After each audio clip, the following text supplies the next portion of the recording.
Apple just announced they're putting ChatGPT directly into every iPhone, iPad, and Mac starting this fall. And it's going to change how 60% of Americans interact with AI every single day. I'm Chuck Goetschel. This is AI in 10. What happened, why it matters, what you can do with it. Let's go. Here's what went down earlier this week at Apple's developer conference. They didn't just announce some minor update or tweaky feature. They basically said every Apple device you own is about to become an AI powerhouse. And they're doing it in the most Apple way possible, making it so seamless you won't even realize you're using artificial intelligence. The big move is called Apple Intelligence. Cute name, right? But here's what it actually does. Your iPhone will now understand context across all your apps. So if someone texts you about dinner plans, Siri can automatically add it to your calendar, suggest restaurants based on your location, and even draft a response that sounds like you wrote it. No more app hopping, no more copy-pasting addresses. Your phone just handles it. But the real headline is the ChatGPT integration. Apple made a deal with OpenAI to bake ChatGPT right into iOS. When Apple's own AI hits a wall, it seamlessly hands off to ChatGPT. You won't switch apps or create new accounts. It just works, which is basically Apple's entire philosophy wrapped up in 2 words. Now here's the kicker. Apple is doing this without storing your data on their servers. Everything processes on your device first. Only if you need the heavy-duty AI power does it reach out to Apple's private cloud or ChatGPT. And even then, Apple says they can't see your requests. They're basically building a privacy fortress around AI, which is either brilliant marketing or genuine innovation, probably both. The timing here is fascinating. Apple watched Google and Microsoft sprint ahead with AI assistants. They watched ChatGPT become a household name. And then they did what Apple always does. They waited, watched, and built something that feels inevitable once you see it. It's like watching someone show up fashionably late to a party and somehow become the center of attention. So what does this mean for your actual life? Let's get practical here. First, if you're an iPhone user, you're about to get a massive AI upgrade without buying new hardware. That's huge. Most AI tools require you to learn new apps, remember new passwords, figure out new interfaces. Apple is betting you want AI to just exist in the background, like having a really smart assistant who never takes a day off. Think about your daily routine. You wake up, check messages, plan your day, respond to emails, take notes in meetings, edit photos, write texts. All of that is about to get significantly easier. Your phone will draft emails that sound like you. It'll organize your photos by recognizing not just faces, but events and contexts. It'll turn your rambling voice notes into clean, organized text. Here's a real example. Let's say you're planning a family vacation.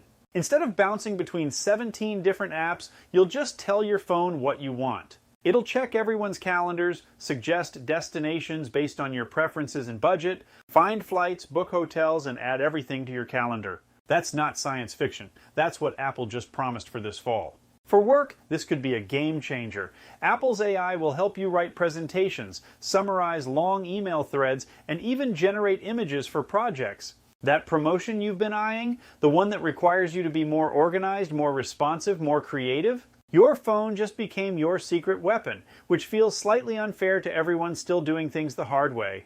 But here's what really matters. Apple has hundreds of millions of iPhone users that will be immediately impacted. When this rolls out, AI stops being something that tech nerds play with and becomes something your mom uses to organize her grocery list. That's the moment AI goes from interesting to indispensable. The privacy angle is worth talking about too.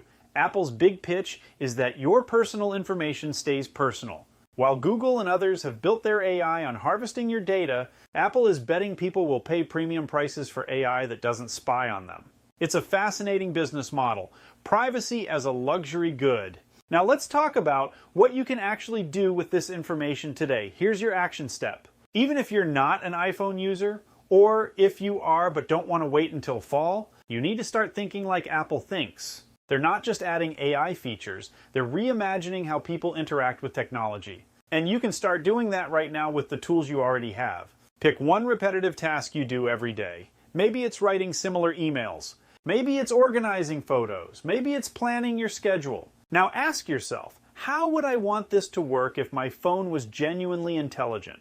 Here's a specific example. Open ChatGPT on your phone right now. Yes, the regular app that's been there all along. Try this prompt. I'm going to give you 3 tasks I do every week that take up too much time. Help me figure out how to streamline them using AI tools I can access today. Then list 3 things. Maybe it's meal planning, responding to routine work emails, and keeping track of family schedules. ChatGPT will walk you through specific solutions you can implement immediately. You're basically getting a preview of what Apple is building, but with tools that exist today.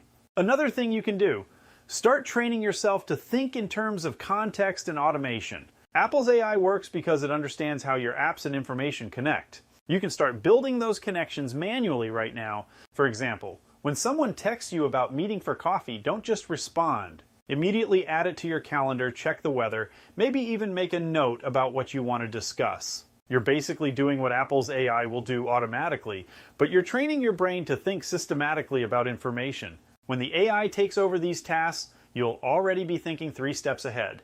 Here's the bigger picture. Apple just made AI mainstream in a way that no other company has managed. They took something that felt complicated and technical and made it feel as natural as asking Siri for the weather. That's not just a product launch. That's a cultural shift. The companies that understand this shift first are going to have a massive advantage. The individuals who start adapting now, before everyone else figures it out, are going to be the ones leading their teams and industries. This isn't about becoming a programmer or a tech expert. It's about recognizing that the way we work and live is about to get significantly more intelligent and positioning yourself to benefit from that change. And here's the thing Apple got right that others missed. Most people don't want to learn AI. They want AI to learn them. They want their technology to get smarter without them having to get more technical.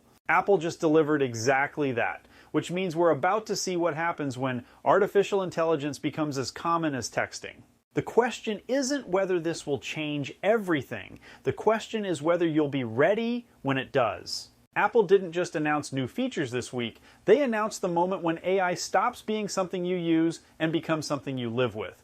And that moment is coming this fall, whether you're ready or not. That's today's AI in 10.